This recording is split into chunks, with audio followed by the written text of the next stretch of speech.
Au départ, ce qui m'a attirée sur cette plateforme, c'était la dimension collaborative.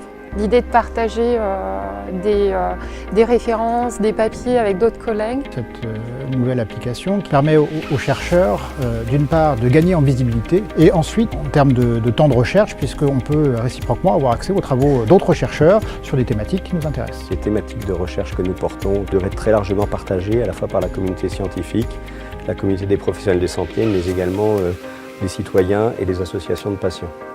Donc pour nous, HAL est un excellent moyen de diffuser nos travaux.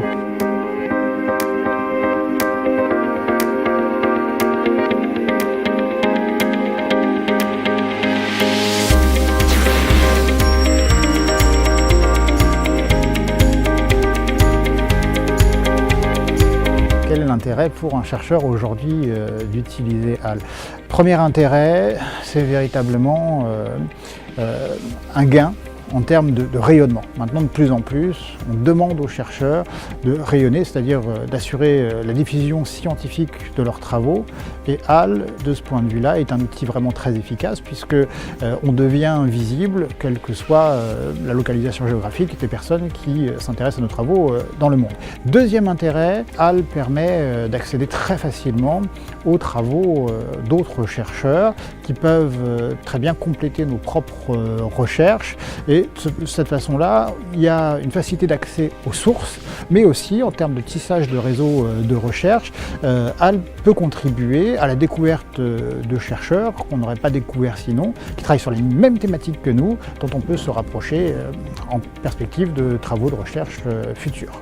On conçoit aussi HAL comme une façon d'avoir une visibilité collective du laboratoire sur cette plateforme-là, puisqu'on a créé une collection, NIMEC, sur HAL, qui permet de regrouper l'ensemble des chercheurs sur cette collection-là et de voir vraiment apparaître tous les membres du laboratoire, toutes les productions des membres du laboratoire.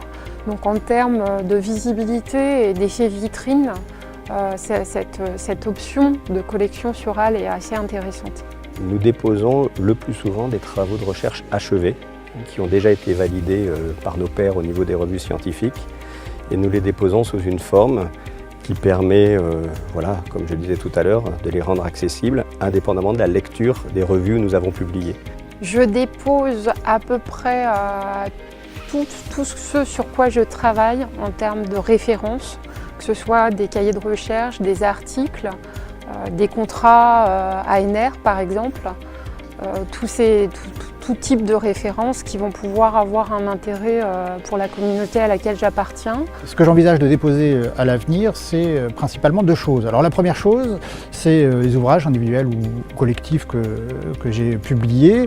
Avant de le faire, j'attends de contacter l'éditeur pour être sûr qu'il n'y a pas de difficulté avec les contrats d'édition qui avaient été signés avant que la loi sur la République numérique ne soit adoptée. Donc je veux m'assurer qu'effectivement c'est bien possible de les mettre sur la plateforme. Or, depuis la dernière mise à jour, la nouvelle interface offre de ce point de vue-là un confort d'utilisation bien plus supérieur puisque en 2-3 minutes maintenant, on arrive à déposer les documents sur HAL. Il faut savoir que c'est très simple à faire. Donc qu'il y a des équipes qui sont derrière. HAL c'est national, donc on est des équipes qui sont un peu partout, réparties dans tous les organismes, universités. Et donc il ne faut surtout pas hésiter à faire appel à eux, à ces équipes qui sont derrière les portails de HAL.